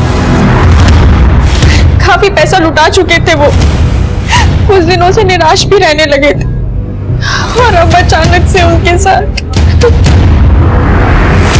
ये सब तो ज्योति माँ की तरफ इशारा कर रहा है, जैसे कि सोमेश शर्मा क्या हुआ था, पहले धमकी मिली फिर मौत हुई, और यहाँ भी वही खेल। मुझे तो कुछ और ही लगता है। क्या सर? अनिकेत ज्योति माँ के पास अपनी बेटी की इच्छा लेकर जाता था, अनुष्ठान भी करवाया था, और दूसरी तरफ कॉलगर्ल के पास भी जाता था। तो शायद कॉलगर्ल के पास भी बेटे की इच्छा लेकर गया हो। कॉलगर्ल के पास तो अय्याशी के लिए जाता था। धर्म, जब तक ये ज्योति माँ का पूरा खेल समझ में नहीं आ जाता ना, ये केस सॉल्व होना बहुत मुश्किल है। धर्म, एक काम करो, नम्रता से कहो इनके फैमिली डॉक्टर से बातचीत कर।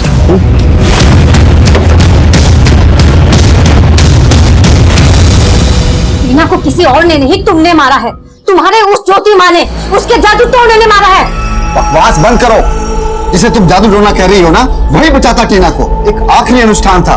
आहुति देने जा रहे थे ना पूजा के कमरे में टीना की। अरे आहुति नहीं, अनुष्ठान था वो। मैं मानता हूँ कि मैंने बहुत पैसा खर्चा किया है, मगर यकीन करो 2 महीने से फूटी कौड़ी नहीं दी फूलचंद को। तभी तो पैसे मिलने बंद हो गए तो उस ज्योति माँ ने मेरी बच्ची को मरवा दिया, उसकी भविष्यवाणी सही साबित करने के लिए। अरे दिमाग खराब हो गया तुम्हारा।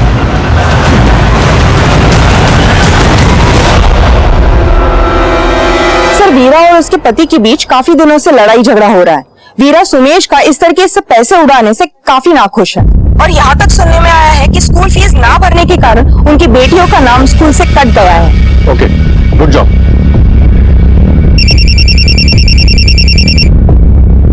हाँ बोल। चिड़िया अपने घोंसले में लौट आई है सरकार। ओके।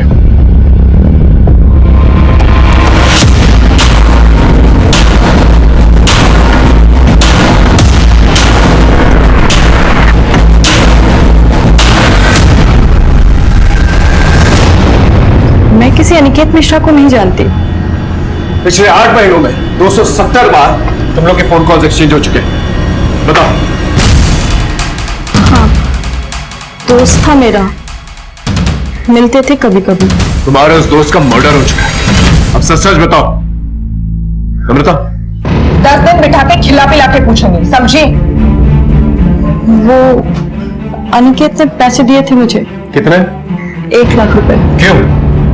वो वीडियो बनाने के लिए। वीडियो? कैसा वीडियो? किसका वीडियो? वो मुझे नहीं पता, बस मुझे कहा गया था पटाखे ले आओ। अब कहाँ है वो वीडियो? मोबाइल के साथ वो वीडियो भी ले गया अनिकेत। ये अनिकेत कहाँ मिला था तुम्हें? वो किसी ने मिलाया था मुझे। किसने? वो बाबा आदमी है, ऊपर तक पहुंच है उसके, नुकसान पहुंचा सकता है वो मुझे। तुम फिक्र मत करो, उसका नाम है, बोलो। फूलचंद। वो ज्योति माँ का पति? हाँ, ज्योति माँ का आश्रम तो सिर्फ एक ढाल है, उसके पीछे वहां देह व्यापार होता है। उनके पास जो भी बिजनेसमैन आते हैं जो अपनी बीवियों से परेशान हैं, उनको कॉल गर्ल सप्लाई करता है फूलचंद। बराबर सर, एक रीडिंग टीम तैयार कर। इस आश्रम में और भी लड़कियां हो सकती हैं और उस फूलचंद के खिलाफ वारंट निकल। इस आश्रम से 2-2 हत्याएं जुड़ी हैं। ज्योति माँ की, ज्योति माँ की, ज्योति माँ की, ज्योति माँ की। फूलचंद, चलो थाने चलो। क्या हुआ साहब? अंदर ही तलाशी। बात क्या है बताइए ना। वारंट है हमारे पास। सर, हाँ नम्रता, बेसमेंट में ये लड़कियां मिली।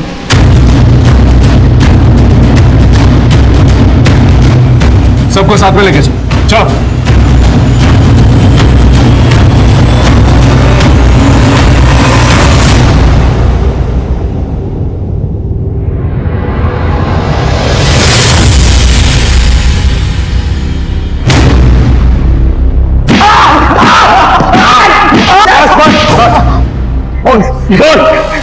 देखिए सर, धंधा था, बड़े बड़े व्यापारियों को सप्लाई जाती थी। इन्हें तनाव मुक्त कराइए। आइए आइए। ज्योति माँ की जय।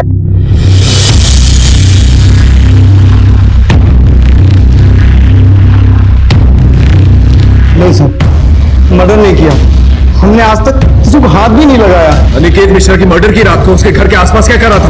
मैं उसके घर कभी नहीं गया सर, वही मिलने आता था, फिर हम लोगों की दोस्ती हो गई। फिर मैंने पूछा शौक है क्या, तो बोला चलेगा।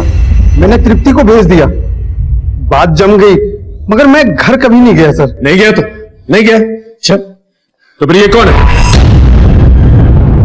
मैं ये नहीं, मैं तो उस दिन वहां था ही नहीं। उस दिन तो जगराता था, आप चाहो तो चेक कर लो, लोकल केबल ऑपरेटर ने टेलीकास्ट भी किया था। ये सोमेश शर्मा का और तेरा क्या चक्कर है? वो कंगाल आदमी, मेरा मतलब सर उसका तो धंधा खत्म हो गया। 6 अनुष्ठान करके 6 लाख रुपए लिए थे ना उससे। हाँ, ये भक्तों को मौत की धमकी क्यों देते हो तुम लोग? अब लोग ऐसे मानते कहां हैं? कि रिमांड लो। सर, आपको लगता है सच बोल रहा है? बहुत पुराना चावल है, इसकी बात में विश्वास नहीं किया जा सकता। पैसों के लिए किसी भी हद तक जा सकता है। इसके स्टेटमेंट को क्रॉस चेक करो। जिस तरह से तृप्ति ने फूलचंद के खिलाफ गवाही दी, उसी तरह से ज्योति मां के खिलाफ कोई गवाह चाहिए नगर।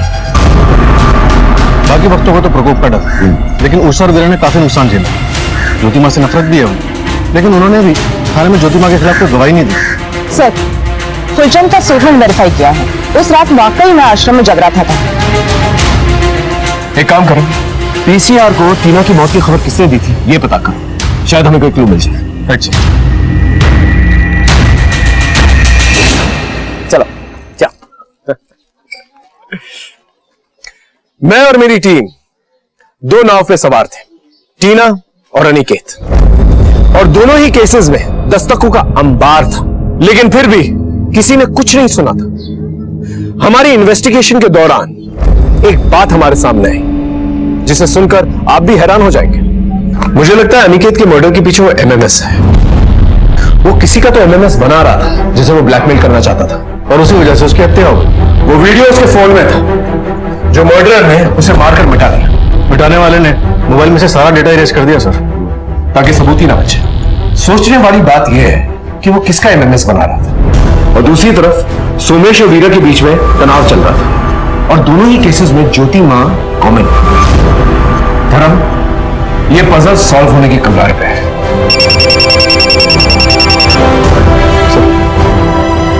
हेलो, क्या?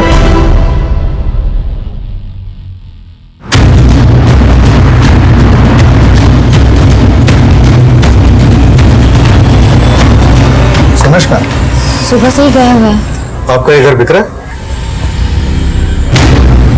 नहीं तो सोमेश ने किसी प्रॉपर्टी डीलर से बात की, 10 लाख एडवांस भी लिए। अक्ल नहीं आई अब तक। छोटी माँ के चक्कर में सब कुछ लुटा चुके हैं। 6 लाख रुपए खर्च कर चुके हैं उसके ऊपर। बोल रहे थे कि 3 अनुष्ठान और करने हैं। अगर ज्योति माँ को पैसे नहीं मिले तो ज्योति माँ का प्रकोप। क्या करूं मैं?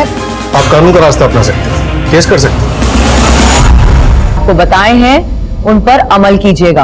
अमल बाद में कीजिएगा, फिलहाल थाने चलिए। अब क्या बात हो गई? जालसाजी का इल्जाम है आप पर, भोले भाले भक्तों को लूटने का और बरगलाने का। सोमेश शर्मा की बीवी वीरा ने आपके खिलाफ एफआईआर दर्ज कराया। चलिए थाने लेके चलो। आप ऐसा कैसे लगा सकते हो? आप ऐसा नहीं लगा सकते। शांत हो जाइए आप सब, चलिए।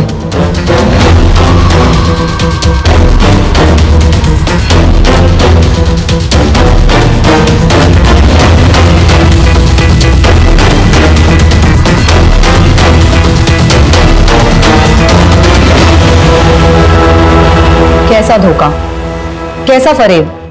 सब धर्म कर्म का मामला है, कोई जबरदस्ती नहीं है, और हत्या का तो सवाल ही नहीं उठता। ये सब बेकार की बातें हैं। मारने की धमकी नहीं दी थी आपने? हमारे भक्तों के साथ जो कुछ भी दुर्घटना हुई है सब ईश्वर के प्रकोप से हुई है, और अनुष्ठान ना करवाने का नतीजा है ये सब। और आश्रम में जो लड़कियों का धंधा चलता है, तुम्हारा पति उनकी दलाली करता है? ज्योति माँ को इसकी कोई खबर नहीं है। आश्रम तुम्हारे नाम से है? ज्योति माँ को इसकी भी कोई खबर नहीं है। हम करवा देते हैं। ये रहे तहसीलदार के दफ्तर के कुछ कागज, 1280 शांति नगर आपके नाम से। क्या चलता है वहां पर? ज्योति माँ को इसकी कोई खबर नहीं है। इनकी रिमांड लो, सब खबर हो जाएगी, साथ में हत्या की भी क्लूज मिल जाएगी। ये कैसी बात कर रहे हो थानेदार साहब? आप ज्योति माँ के साथ ऐसा नहीं कर सकते। ईश्वर का प्रकोप होगा तुम सबके ऊपर। सर, उषा और अनिकेत को बेटे की चाहत, ज्योति मां से पहले वो लोग डॉक्टर से भी मिले थे। ये उषा की रिपोर्ट्स। 3 अबॉर्शन? हाँ सर, 2 सालों में 3 बार अबॉर्शन। और सर, ये अनिकेत की reports. Aniket Mishra, excessive x chromosome, यानी लड़कियां ही पैदा हो सकती। इस रिपोर्ट से तो क्लियर हो जाता है कि लड़कियों की जांच के बाद ही अबॉर्शन करवाया गया था। ये किसके बच्चों के अबॉर्शन हो रहे? मेरे। अनिकेत की 3 साल पुरानी medical report, excessive x chromosome, यानी लड़के पैदा ही नहीं हो सकते। 3 अबॉर्शंस हुए। क्या चल रहा था? देखो, हम तहकीकात करेंगे ना तो बहुत कुछ खुल जाएगा। सर, अनिकेत को शुरू से बेटा ही चाहिए था। हमारी एक बेटी है, हर बार जांच के बाद लड़कियां ही आ रही थी, इसलिए हम बार बार अबॉर्शन करवा रहे थे। फिर इस बार बात नहीं बनी। अनिकेत का दिमाग खराब हो गया था। एक दिन मेरा भाई भुवन घर आया और अनिकेत ने उसे बोला, देख भुवन, मुझे बेटा चाहिए कैसे भी। हाँ तो आईवीएफ से करवा लीजिए ना। ढिंडोरा नहीं पिटवाना मुझे समाज में, आईवीएफ से करवा लीजिए। वैसे एक तरीका है। तरीका? अगर तुम और उषा साथ दो तो तुम दोनों मिलके मुझे बेटा दे दो। तुम्हारा दिमाग खराब हो गया है क्या? इतनी घटिया और नीच बात तुमने सोची कैसे? उस बात को लेकर भुवन ने हमारे घर आना जाना बंद कर दिया था। फिर भुवन को नौकरी के लिए पैसों की जरूरत पड़ी, इसलिए मैंने अनिकेत से बात की। सुनिए, भुवन को 5 लाख रुपए की जरूरत है। 5 लाख रुपए पता भी है तुम्हें कितना होता है? उसे गवर्नमेंट जॉब के लिए किसी दलाल को देने, प्लीज मदद कर दीजिए। मदद तो मैं कर दूंगा तुम्हारे भाई की, लेकिन बदले में तुम दोनों को मेरी मदद करनी होगी। मेरी जिंदगी का ख्वाब पूरा करना होगा। सरकारी नौकरी के लिए भुवन का ये आखिरी साल था। गवर्नमेंट जॉब के लिए भुवन मरे जा रहा था, डिप्रेशन की गोलियां खा रहा था। इस साल भी भुवन की जॉब नहीं लगती तो वो सुसाइड कर लेता, और अनिकेत भी मुझे छोड़ने की बात कर रहा था। और इसीलिए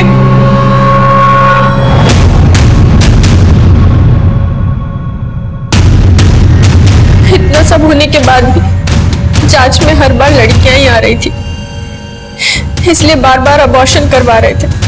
और अब भुवन की भी नौकरी लग चुकी थी और उसने अनिकेत को ये घिनौना काम करने के लिए मना कर दिया था। जीजा जी, ये घिनौना पाप और नहीं होगा हमसे। आपको जो करना है कर लीजिए। अच्छा, नौकरी लगने से पहले तो बड़ा पुण्य था ये, नौकरी लगने के बाद पाप हो गया। बता दूं तेरे डिपार्टमेंट में जाकर कि कैसे घूस देकर तेरी नौकरी लगवाई थी? बता दीजिए, आप भी फंसेंगे। बेटा, ये नौकरी और इज्जत जब तक ना मिले ना तब तक पता नहीं चलता है। अकली तब होती है जब नौकरी और इज्जत हाथ से जाती हुई दिखाई देती है। समझा मेरी बात? अब अनिकेत का भुवन पर जोर नहीं चल पा रहा था, इसलिए अनिकेत ने एक और प्लान बनाया। उसने फूलचंद को बोलकर एक कॉल गर्ल को 1 लाख रुपए दिया और उस कॉल गर्ल का और भुवन का वीडियो बनाया। देख लो वीडियो ये, और अब मुझसे ज्यादा होशियार बनने की कोशिश मत करना, समझे? जो चल रहा है वो चलने दो तब तक, जब तक मुझे मेरा बेटा नहीं मिल जाता, वरना ये वीडियो मैं वायरल कर दूंगा। उसने हमारा भी वीडियो बना रखा था। सर, भुवन एकदम टूट चुका था और अनिकेत का जुनून सर चढ़ चुका था। वो बेटे की चाह में वैसी दरिंदा बन चुका था, लेकिन हम लोगों ने भी सोच लिया था अब हम ये घिनौना काम और आगे नहीं होने देंगे, इसलिए हमने एक दिन उसकी शराब में जहर मिला दी।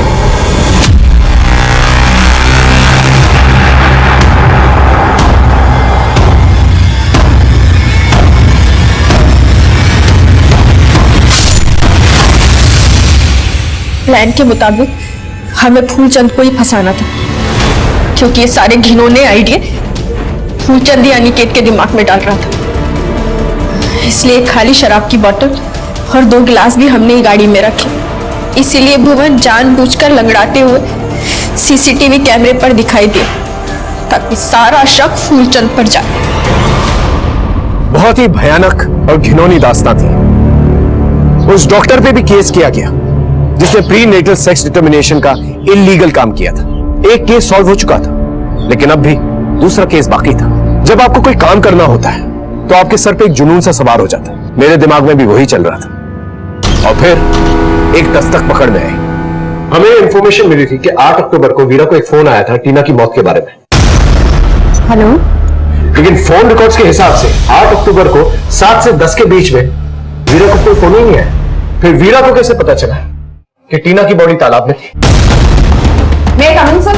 हाँ सर, टीना की लाश की खबर जिस नंबर से पीसीआर पे आई थी वो नंबर वीरा शर्मा का है।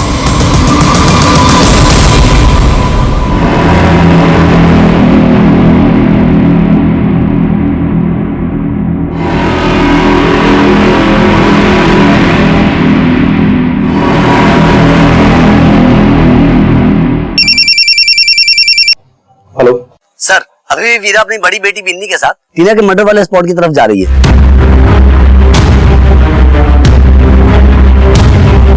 मम्मा बताओ ना किधर जा रहे हैं। हाँ बताते हैं। मम्मी बताओ ना किधर जा रहे हैं।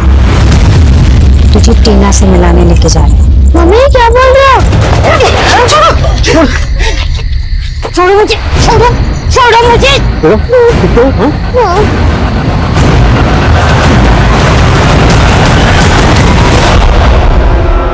दिमाग खराब हो गया था इसका। मेरा ज्योति माँ ने बोला है कि अगर ये अनुष्ठान नहीं करवाया ना तो घर पे मौत मंडराएगी। हमारी बच्चियों में से किसी की... वो कुछ भी कहेंगे और तुम मान लोगे? खबरदार, आज के बाद बिन्नी या टीना को उसके पास लेके गए तो सब कुछ लुटा रहा था शोमिस ज्योति माँ के लिए। फीस न दे पाने की वजह से बच्चों को दूसरे स्कूल में शिफ्ट करना पड़ा। तो ये आदमी हमारे सर से छीनना चाहता था। अपने पति की आंखें खोलने के लिए मैंने टीना को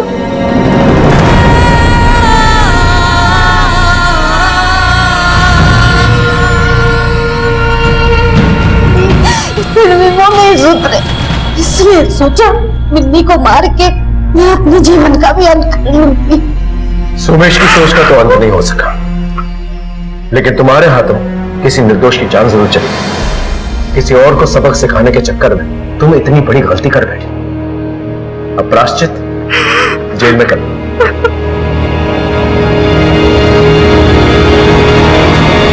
वीरा का मानसिक संतुलन खो रहा था और वहीं अनिकेत, उस पर बेटे की धुन सवार थी और इसी के चलते उषा का सब्र का बांध टूट गया और फिर वो हादसा हुआ जिसे बोलते भी शर्म आती है मुझे। उम्मीद है ये केस देखकर आपको कुछ सबक हासिल हुआ होगा। फिर मिलेंगे एक नए केस के साथ। तब तक देखते रहिए क्राइम पेट्रोल दस्तक। मकसद बताना नहीं, बचाना है। क्राइम पेट्रोल के ऐसे ही मजेदार एपिसोड्स देखने के लिए हमारे चैनल को सब्सक्राइब करें